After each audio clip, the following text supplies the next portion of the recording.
Ya, banyak sebenarnya amal-amal dari beliau Abu Bakar bin Muhammad As-Segaf, tapi yang sering beliau sampaikan ya di beberapa majelis beliau, yang pertama adalah sholawat Qamariyah atau sholawat Qamarul Wujud ya, yang cara membacanya seperti ini.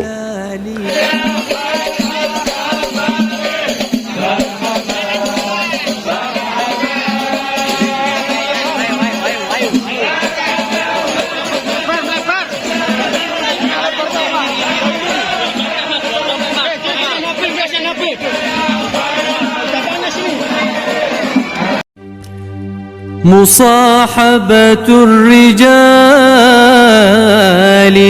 dhawil wafai na'imul khuldi fi daril fanai. Al-Habib Abu Bakar bin Muhammad As-Segaf, beliau itu lahir di kota Besuki. Kota Besuki ini dekat dengan kota Situbondo di Jawa Timur ya. Jadi memang beliau lahirnya memang asli Indonesia ya, di kota Besuki yang dekat kota Situbondo di tahun 1285 Hijriah. Itu kelahiran dan tempat Al-Habib Abu Bakar bin Muhammad As-Segaf.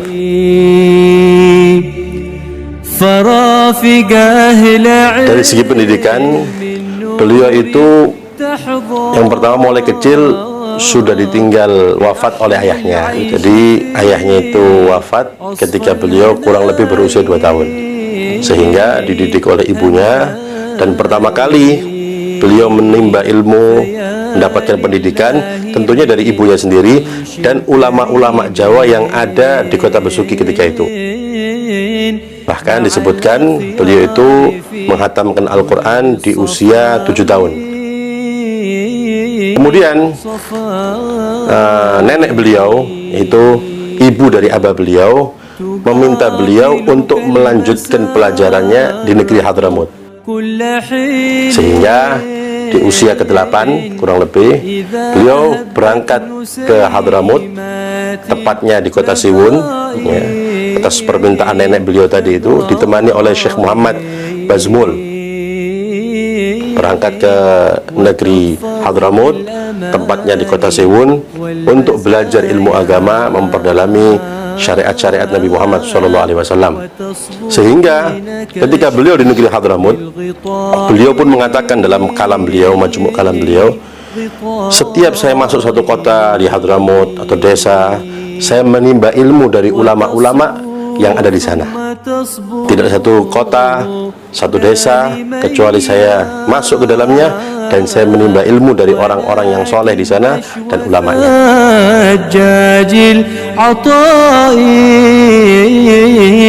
Guru besar beliau itu Al-Habib Ali bin Muhammad Al-Habsyi, Sahibul Maulid. Itu termasuk guru besar beliau. Begitu pula Al-Habib Syekh bin Umar As-Segaf.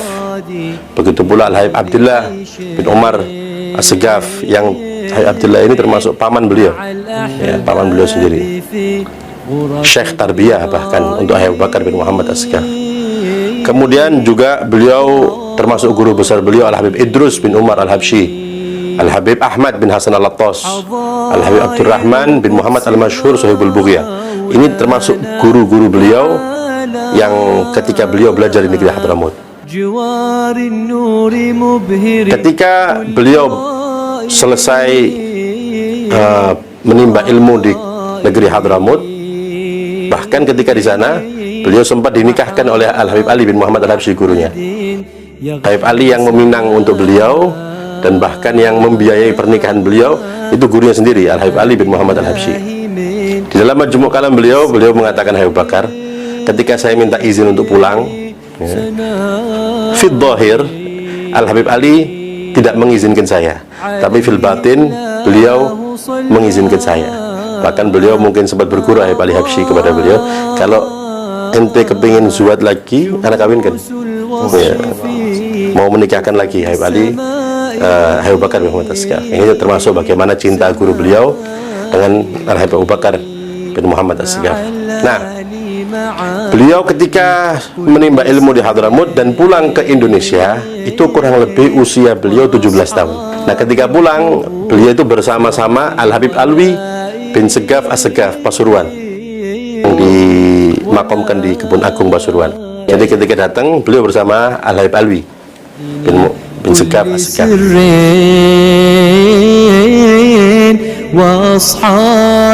Kita lihat juga pelajaran penting untuk kehidupan kita, ya, untuk kita ambil pelajaran. Ketika beliau itu pulang dari negeri Hadramut dan tepatnya di Siwun, dan ketika itu Siwun tempatnya para ulama terkenal di zaman itu, Abu Bakar ketika pulang ke Indonesia, beliau tetap belajar ilmu agama, ya. Padahal kita sudah tahu beliau belajar di negeri Hadramut itu dengan ulama-ulama besar. Siapa tidak kenal Sohibul Bughya? Siapa tidak kenal Habib Ali bin Muhammad Al-Habsyi? Siapa tidak kenal Habib Ahmad bin Hasan Al-Tos? Ulama-ulama yang terkenal, karyanya dibaca di mana-mana. Tapi ketika beliau pulang ke Indonesia, beliau tetap belajar ilmu agama, ya. Makanya ini pelajaran penting bagi kita. Jangan merasa cukup kita dengan ilmu yang kita miliki, tapi selalu belajar dan belajar dan belajar. Itulah yang dilakukan Abu Bakar bin Muhammad As-Segaf.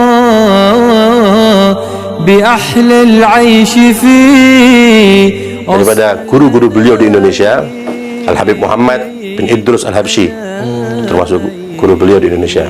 Begitu pula Al-Habib Ahmad bin Abdullah bin Talib Al-Attas. Begitu pula Al-Habib Abdullah bin Muhsin Al-Attas.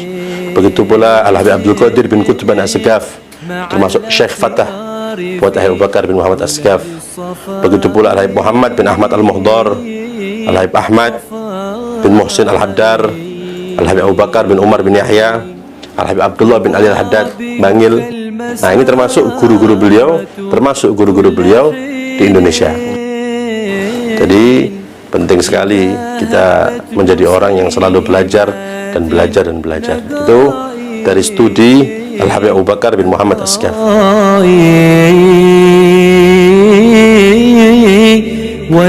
Tentunya setelah beliau memiliki ilmu-ilmu dengan menimba ilmu dari ulama-ulama di zamannya, barulah beliau itu berdakwah di jalan Allah Subhanahu wa taala. Dan itu pun atas perintah gurunya Ali bin Muhammad Al-Habsyi. Beliau pun ketika di Hadramut saja sudah pernah memerintahkan Abu Bakar untuk berdakwah di daerah Siwun ketika itu. Itu waktu beliau di sana. Nah, ketika termasuk wasiat Habib Al-Habsyi, pesan kepada beliau Abu Bakar untuk selalu berdakwah di jalan Allah Subhanahu wa taala. Nah, itulah kemudian dilakukan oleh beliau. Setelah menimba ilmu dari ulama yang banyak, beliau berdakwah dari satu kota ke kota yang lain, dari satu desa ke desa yang lain. Ini dakwah Al-Habib Abu Bakar bin Muhammad As-Segaf. Bahkan beliau pernah mengatakan, saya keliling untuk berdakwah dari desa ke desa, dari kota ke kota yang lain, itu kurang lebih 30 tahun. Bahkan beliau pernah mengatakan, sampai Papua pun saya sampai ke sana. Dan ketika itu perjalanan 1 bulan menggunakan kapal. Itu yang beliau sampaikan. Jadi itulah dakwah, ya, daripada Abu Bakar bin Muhammad As-Segaf. Dan juga itulah kayak para salafun saleh. Jadi dakwah itu dari ke kota yang beliau mengatakan di situ setiap masuk kota, masuk desa, beliau memotivasi orang daerah situ untuk menghidupkan majelis-majelis ilmu, untuk menghadiri pengajian-pengajian. Begitu pula yang beliau tekankan, selain ilmu agama, dasar-dasar syariat, beliau juga menekankan untuk mengetahui sejarah Rasulullah SAW dan para pewaris Nabi SAW, para salafun saleh radhiyallahu ta'ala anhum. Itu yang beliau tekankan kepada mereka yang tempatnya beliau datangi atau beliau berdakwah di sana. Gaya dakwah beliau yang saya fahami dari kalam beliau dan sejarah beliau, beliau selalu mengutamakan rahmat dengan pendekatan kasih sayang, dengan lemah lembut, dan itu tidak asing, dan itulah dakwah Nabi kita Muhammad Sallallahu Alaihi Wasallam. Sehingga termasuk daripada ucapan beliau pernah mengatakan, la adzkur anni da'autu ala ahadin bal man alimtu annahu asa'a ilayya ad'ulahu. Beliau mengatakan, saya tidak pernah ingat saya mendoakan jelek kepada seseorang. Saya tidak pernah ingat saya mendoakan jelek kepada seseorang. Bahkan ada seseorang yang berbuat jelek kepada saya doakan dengan kebaikan orang itu. Itu kata beliau. Orang yang berbuat jelek, saya doakan baik orang itu. Khaufan min an yu'aqab, saya takut nanti orang itu disiksa oleh Allah Subhanahu wa taala karena perbuatan jeleknya. Beliau mengatakan syafaqatan wa rahmatan bi, yaitu bentuk kasih sayang, rahmat beliau kepada mereka yang berbuat jelek kepada beliau, apalagi yang berbuat baik kepada beliau. Jadi bisa kita bayangkan saja, orang yang berbuat jelek saja didoakan baik oleh beliau. Bagaimana kalau orang yang berbuat baik dengan beliau? Dan itu tidak asing, dan itulah dakwah Nabi kita Muhammad Shallallahu Alaihi Wasallam, mengutamakan rahmat, mengutamakan kasih sayang ketika berdakwah di jalan Allah Subhanahu Wa Taala. Oleh karena itu, ya, di samping gaya dakwah dengan rahmat, kasih sayang, beliau juga tawadhu. Itu Al-Habib Bakar bin As-Sakaf. Sehingga pernah ada, kalau tidak salah, Al-Habib Ahmad bin Abdullah As-Sakaf, ya. Habib Ahmad bin Abdullah As-Sakaf ini beliau ulama di zaman itu, memuji Al-Habib Bakar dengan bait qosidahnya. Ada qosidah yang termasuk qosidahnya beliau mengatakan, fa inna bika rahman ya ibna Muhammadin agoma li hadyin nas ka'bada qusadi, yang kurang lebih seperti itu. Ahmad memuji Habib Bakar dengan pujian seperti itu, yang maknanya secara global, sesungguhnya Allah Subhanahu wa taala menjadikan engkau, wahai Habib Bakar, untuk memberikan petunjuk, untuk mengarahkan, ya, memberikan petunjuk kepada manusia dan sebagai rujukan manusia. Ya, itu pujian Habib Ahmad bin Abdullah As-Sakaf kepada Habib Bakar. Nah, ketika Habib Bakar dikatakan seperti itu, beliau mengatakan, siapa saya sehingga dikatakan seperti itu? Ya, padahal Habib Ahmad bin Abdullah termasuk murid beliau. Tapi ini tawadhu'nya beliau, ya, supaya pelajaran bagi kita sekelas beliau saja, yang sudah mungkin kita sering dengar bagaimana keilmuan, bagaimana kedudukan beliau. Ketika ada orang memuji beliau, beliau merasa tidak pantas untuk dipuji, ya. Beliau tidak pernah merasa pantas untuk mendapatkan pujian. Dan ini juga pelajaran penting bagi kita, apalagi kita, siapa kita untuk mendapatkan pujian dari orang-orang yang lain. Sekelas beliau tidak pantas, ya, menurut beliau, apalagi kita. Nah, ini pelajaran untuk kita juga, ya, dari segi rahmat beliau dan tawadhu beliau dalam keseharian beliau, Al-Habib Bakar bin Muhammad As-Sakaf.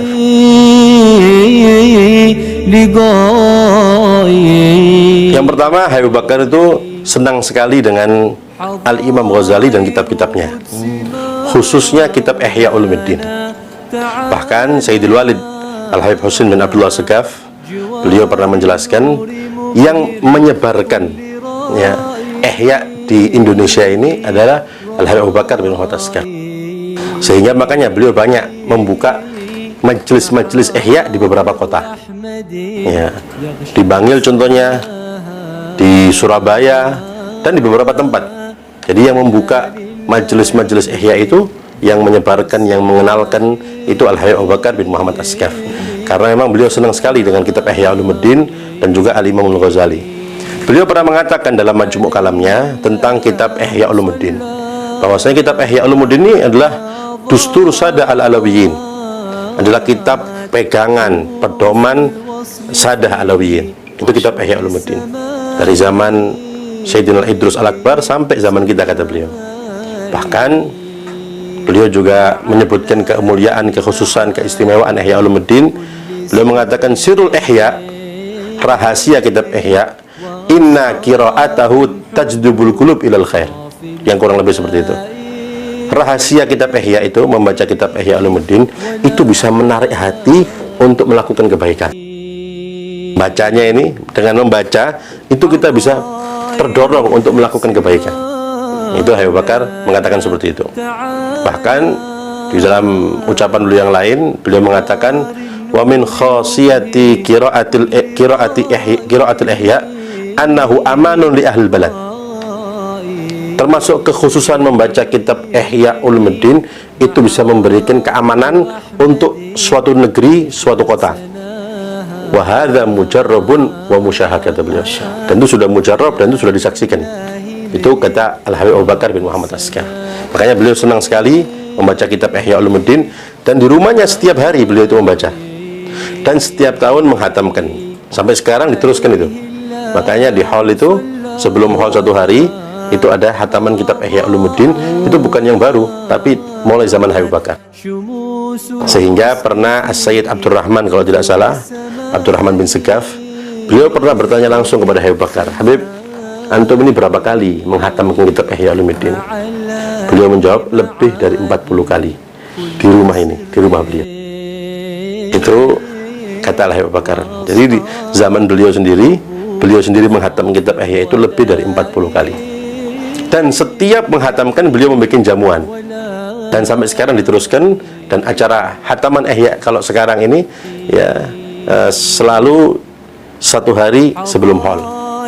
Kalau haul itu tanggal 17 Dzulhijjah, tanggal 16-nya itu hataman kitab Ihya Ulumuddin. Itu setiap tahun seperti itu.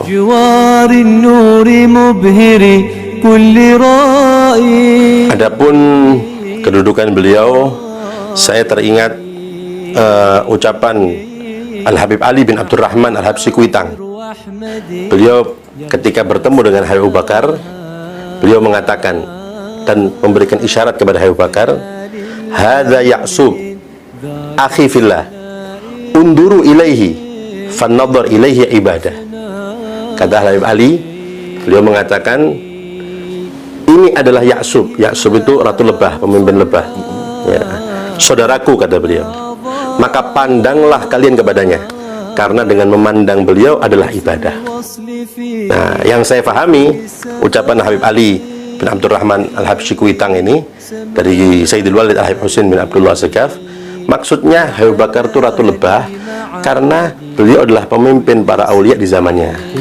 Sehingga para aulia yang lain, para solihin itu datang kepada Habib Bakar. Ibarat lebah itu kumpulnya di ratunya, di pemimpinnya. Ya, makanya mereka semua lebah-lebah itu datang kepada ratunya.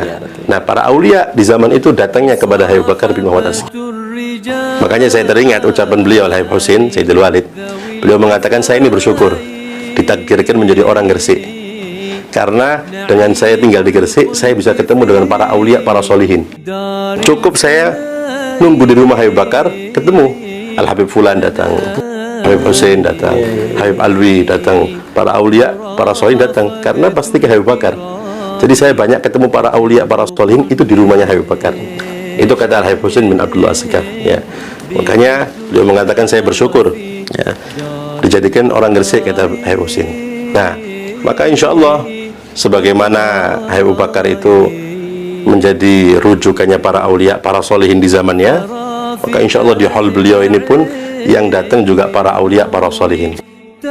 Sebagaimana di masa hidupnya beliau didatangi para aulia, para solihin, fa insya Allah di hallnya pun yang akan datang juga para aulia, para solihin, dan sehingga kita mendapatkan keberkahan Sahibul Hall dan juga mendapatkan keberkahan para aulia, para solihin yang hadir di hall beliau. Amin ya rabbal alamin insyaallah. Nah, itu yang dikatakan Habib Ali bin Abdurrahman Al-Habsyi Sahib Kuitang.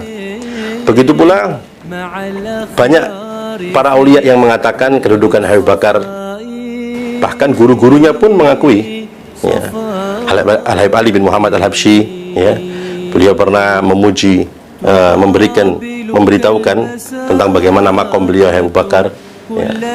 Beliau pernah mengatakan ada 3 orang yang namanya sama, makomnya sama, halnya sama.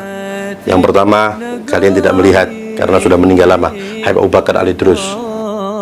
Yang kedua, kalian melihatnya ketika kalian masih kecil. Ini Habib Ali ngomong kepada murid-muridnya, yaitu Habib Abu Bakar bin Abdullah Al-Atas. Dan yang ketiga, nanti kalian akan melihat di akhir hayat kalian, yaitu Abu Bakar bin Muhammad As-Sigaf. Ini kan yang mengakui gurunya, Habib Ali yang mengatakan seperti itu. Begitu pula guru-guru yang lain seperti Habib Muhammad bin Ahmad Al-Muhdar memuji Habib Bakar, makom beliau. Begitu pula para aulia yang ada di zaman beliau ya, seperti Al-Habib Alwi bin Muhammad Al-Haddad. Beliau pernah mengatakan, innal Habib Abu Bakar bin Muhammad As-Sigaf al-Qutbul Ghauth wa mahallun nadharillah. Abu Bakar itu adalah Qutbul Ghauth dan tempat pandangan Allah Subhanahu wa taala. Itu perkataan Al-Habib Alwi bin Muhammad Al-Haddad. Begitu pula Al-Habib Alwi bin Abdullah bin Syahab di Tarim. Beliau adalah Khalifatus Salaf di Tarim. Beliau banyak sekali memuji Habib Bakar, yang pada intinya beliau mengisyaratkan bahwasanya Habib Bakar itu adalah annahul kutub, beliau adalah al-kutub di zamannya. Begitu pula Al-Habib Husain bin Muhammad Al-Haddad, beliau juga pernah mengatakan, hai Abu Bakar itu adalah al-khalifah, ya, beliau adalah khalifah, wa sahibul waqt wa huwa fi maqami syuhud, ya. Dan masih banyak pujian guru-guru beliau atau para aulia, para solihin yang ada di zaman beliau. Ini sudah menunjukkan, ya, kedudukan beliau di zaman itu, ya. Oleh karena itu di dalam sejarah hidup beliau pun disebutkan bahwasanya beliau juga mencapai makom as-siddiqiyatul kubra, itu makom kedudukan Al-Habib Abu Bakar bin Muhammad As-Saqqaf, sebagaimana disebutkan dalam majmu' kalam beliau, sejarah hidup beliau, Al-Habib Abu Bakar bin Muhammad As-Saqqaf.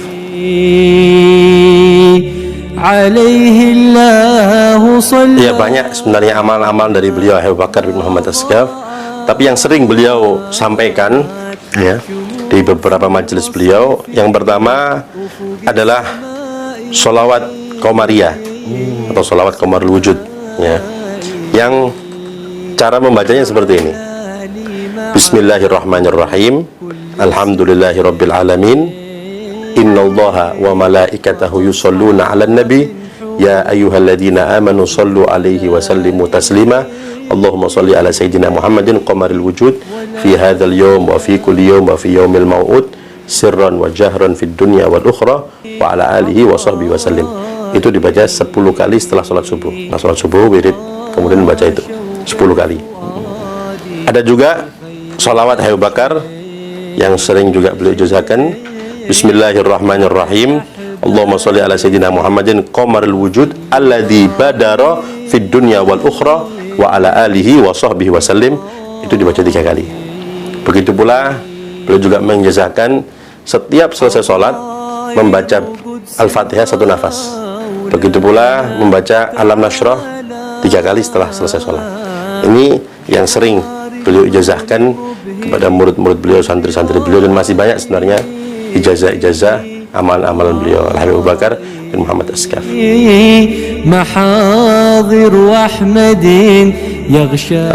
Adapun haul beliau itu memang sesuai dengan wafat beliau. Al-Habib Abu Bakar itu memang wafatnya di tanggal 17 Dzulhijjah. Beliau wafat tanggal 17 Dzulhijjah tahun 1376 Hijriah. Nah, beliau wafat di tanggal 17 Dzulhijjah, kemudian di usia ke-91 tahun, ya. Dan ulama di sejarah beliau, sebelum beliau meninggal itu beliau tidak makan 15 hari, tidak makan, tidak minum, tapi tidak berpengaruh dalam keseharian beliau. Nah, bahkan ada orang yang mendengar dan disebutkan di sejarah beliau mengatakan, ana ma'afza minal maut wa ana farhan bil maut. Saya tidak takut dengan kematian dan saya senang dengan kematian. Itu kata Abu Bakar. Maka halnya pun itu pasti, ya, diadakan tanggal 17 Dzulhijjah, kecuali kalau memang pas hari Jumat maka dijadikan 18 Dzulhijjah. Nah, tahun ini 17 Dzulhijjah, dan tanggal 16 Dzulhijjahnya itu khataman kitab Ihya Ulumuddin. Bertepatan berarti tanggal 5 dan 6 Juli, di hari Rabu dan Kamis insyaallah tahun ini.